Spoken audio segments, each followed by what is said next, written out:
Indira Gandhi international airport, नई दिल्ली, भारत का एक गेटवे। 12 नवंबर 1996,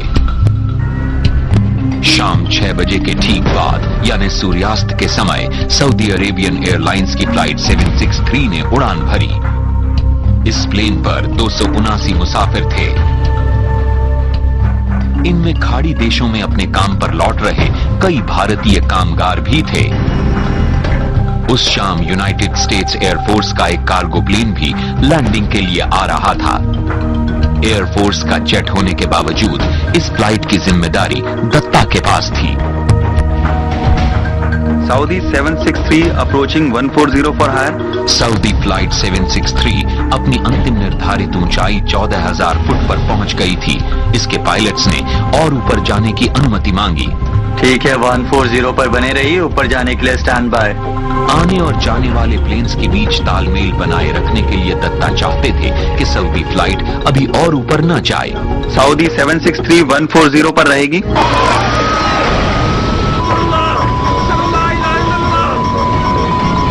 सऊदी एयरलाइंस का जेट चक्कर खाता हुआ गिरने लगा।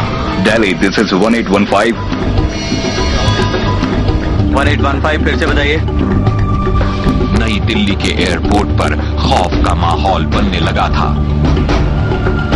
2 प्लेन्स अप्रोच कंट्रोल के रेडार से गायब हो गए थे। दोनों लापता प्लेन्स में कुल मिलाकर 349 लोग सवार थे।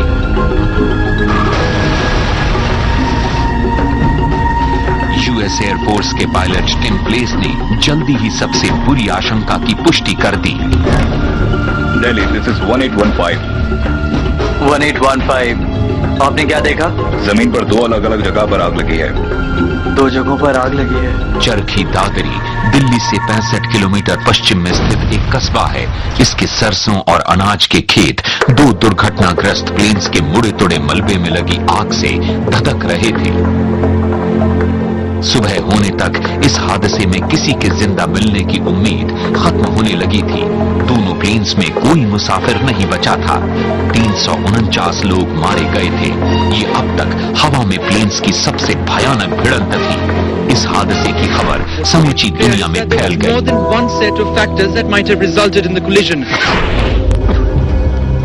कजाक फ्लाइट और सऊदी एयरलाइंस का जेट एक दूसरे से 7 किलोमीटर के फासले पर गिरे थे। इन्वेस्टिगेटर्स को 2 अलग अलग क्रैश साइट्स की जांच करनी थी, लेकिन वो जानते थे कि दोनों हादसों की वजह एक ही थी। अवशेषों के गिरने की जगह आग से तबाह हो चुकी थी। फिर भी जांच के पहले ही दिन दोनों प्लेन्स के ब्लैक बॉक्स बरामद हो गए। ऑन बोर्ड रेडार नहीं होने की वजह से दिल्ली के एयरपोर्ट के आसपास के प्लेन्स एयर ट्रैफिक कंट्रोलर्स के निर्देश पर ही अपना रास्ता तय करते थे।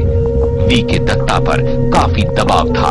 एटीएस के विवरणों की जांच करने पर इन्वेस्टिगेटर्स को फौरन पता चल गया कि दत्ता ने दोनों प्लेन्स को बिल्कुल सही निर्देश दिए थे, लेकिन इनके रेडार पर ऊंचाई का पता नहीं चलता था। इसलिए ये पता नहीं लगा सकते थे कि प्लेन्स ने इनके निर्देशों का पालन किया है या नहीं।